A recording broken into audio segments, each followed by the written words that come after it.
Assalamualaikum warahmatullahi wabarakatuh. Hello everyone, welcome to our paragraph writing class again.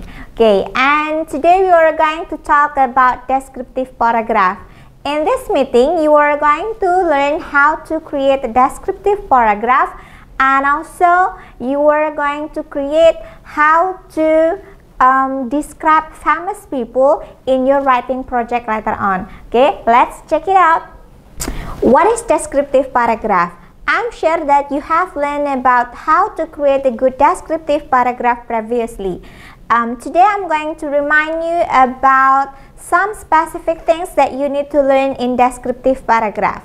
However, we need to know first what is descriptive paragraph.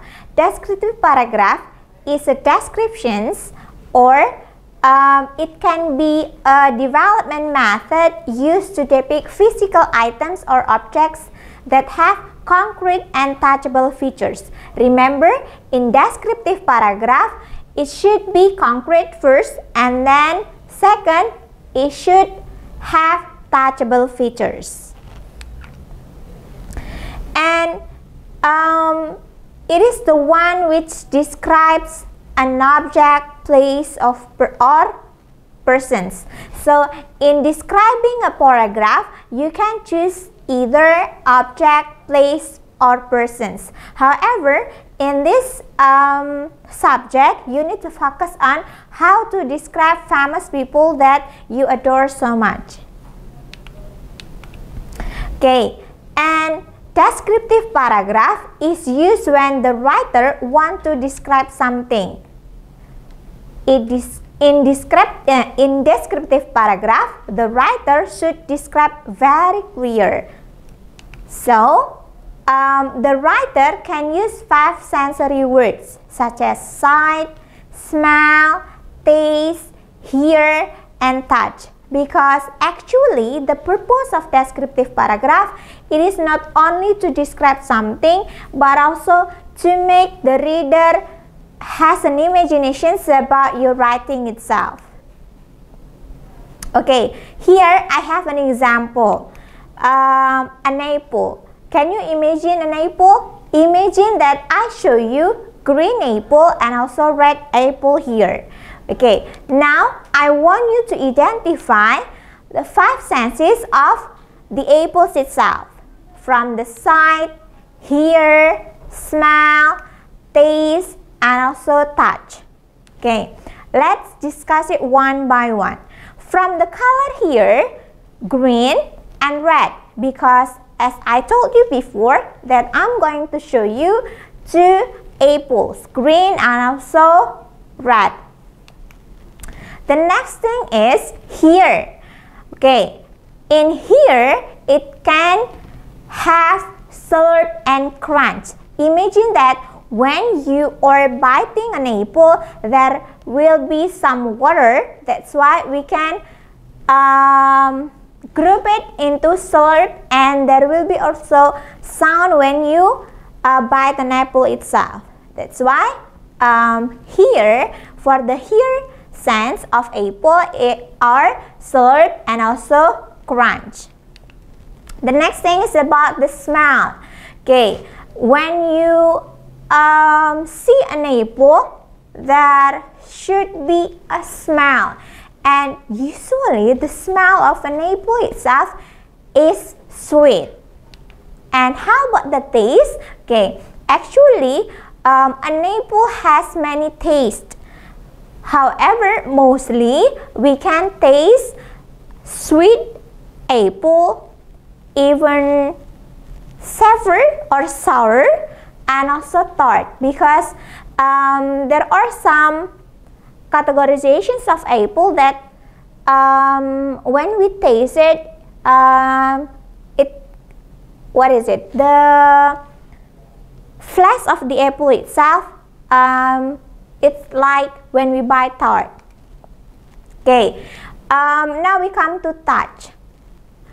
When we touch the apple, usually the skin itself very smooth, and sometimes when we see the watery apple, we can also touch the water. So it seems like wet apple and also sticky and also bumpy.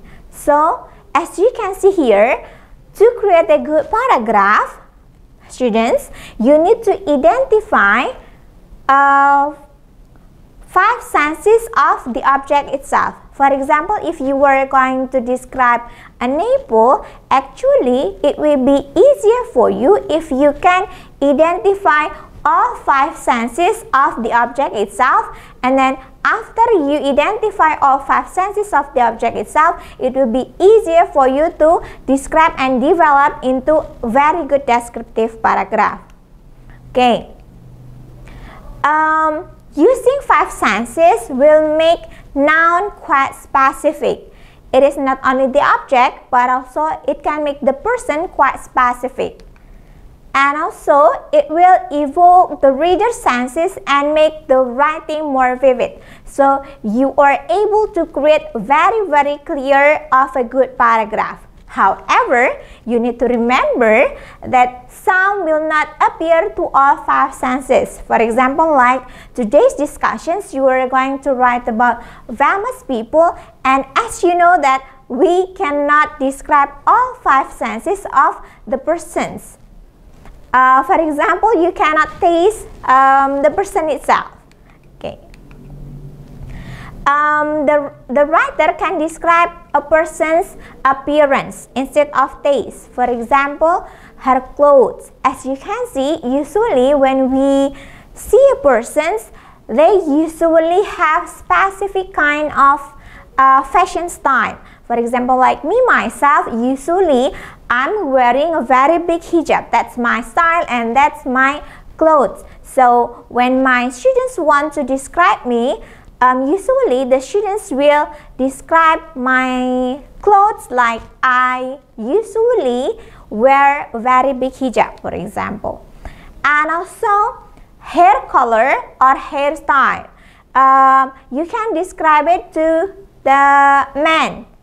But mostly in Indonesia, because mostly Indonesian women wear hijab, for example, so you can change instead of hair color or hairstyle, you can change into hijab style, for example. There are many kinds of hijab style that the lecturers or the women use in Indonesia. So you can identify the persons by their hijab style, for example. The next one is manner of speaking.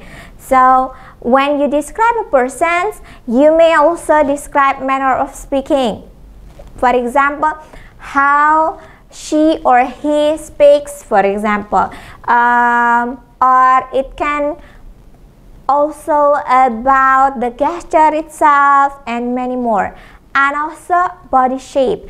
And I hope you will not think that it is kind of body shaming, but body shape here can identify persons. That's why when you want to describe persons or body shape of persons, please show the reader about a positive side of body shape itself. That's why your writing will not tend to have physical abuse or body shaming abuse to that person itself. The next one is about facial expressions. As you can see, there are some people that, for example, always laugh when they speak. So you can also describe about facial expressions, how, for example, that person smile, how that person laugh, because sometimes people will smile while showing their teeth. However, some people will smile but they tend to not show their teeth, for example. Okay, now I have an example of descriptive paragraph. I'm going to, read it for you, and I want you to concentrate and please identify some point that I'm going to tell you later on. Okay, the paragraph is about Annie. Annie is as beautiful as any Hollywood starlet. Her thick, wavy, long black hair gracefully falls down to her shoulders. Her eyes are large with thick eyelashes. Her eyebrows draw attention to her deep blue eye, which remind me of a lake on a stormy day. Her nose is straight and neither too long nor too short.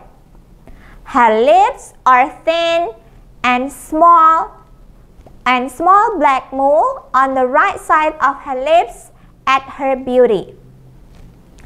Her light pink lipstick adds another touch of feminine beauty. When she smiles, white teeth brighten up her whole face. There is nothing but extraordinary beauty in Jessica's face. Okay, I have shown you about the example. There is nothing but extraordinary beauty in Annie's face. Okay, I have shown you the example of descriptive paragraph about the persons. Now, I want you to identify which is the topic of this paragraph or which is the theme of the paragraph. Okay, as we can see that Annie here becomes a topic or a theme of the paragraph itself. However, if we talk about Annie, there will be many things that you can talk about Annie itself. And since today's meeting, we focus on descriptive, so we are going to show the reader and make the reader have an imagination about Annie itself. Okay, so Annie here as a topic and beautiful here as controlling idea of the topic itself. So we talk about Annie and beauty here as controlling idea of Annie itself. That's why we are going to focus in writing about Annie's beauty. And now after we have topic sentence, Annie is as beautiful as any Hollywood starlet. Now we need to have supporting sentence to create a good paragraph. And as you can see here, there are many supporting sentences starting from the hair, and next eyes, eyebrows, nose, lips, and also teeth. So those objects are supporting the beauty of Annie itself. Okay, and now we come to concluding sentence. What is the concluding sentence? The concluding sentence is, there is nothing but extraordinary beauty in Annie's face. Okay, actually, this concluding sentence is only restatement of topic sentence itself. Both of the sentences talk about the beauty of Annie, but the writer here write it into different words. But the meaning, they have the same meaning. The topic sentence, Jessica is as beautiful as any Hollywood starlet, and the concluding sentence, there is nothing but extraordinary beauty in Annie's face. So as you can see, both sentences have the same meaning. That's why we can call it as a good paragraph. As you remember that when we create a good paragraph, you need to have topic sentence, supporting sentences, and also concluding sentence. Okay, what do you think about our lesson today? Is it easy? Okay. Actually, we are going to focus on writing famous people essay or paragraph. However, since we describe about descriptive paragraph and we can talk about persons, object, or place, now let me continue to how to make a descriptions of a place itself. The writer, in describing a place, the writer should describe clearly. For example, the locations of the place itself and the details and also the color. For example, we are going to talk about the building. So beside you describe about the location itself, the details. For example, what is the place? For example, is it next to mosque, for example, or what is the color of the building itself, how many floors they have, and many more.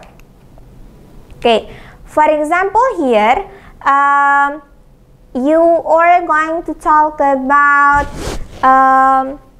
Universitas Teknokrat Indonesia, for example. So you can start from the locations of Universitas Teknokrat Indonesia and also its beauty, starting from the color and, for example, how many floors they have, and also, for example, how many parks they have, or what are the facility, for example, and also the locations for its faculty, for example. Okay, so can you understand today's material, everyone? Okay, if you can follow today's lessons, it will be great, and you are going to start writing about how to create a good descriptive paragraph or essay, and the theme will be about famous people. So if you have questions later on, you may contact me via WhatsApp or also on my email. And good luck for your essay writing. See you for the next lessons, and I say wassalamualaikum warahmatullahi wabarakatuh.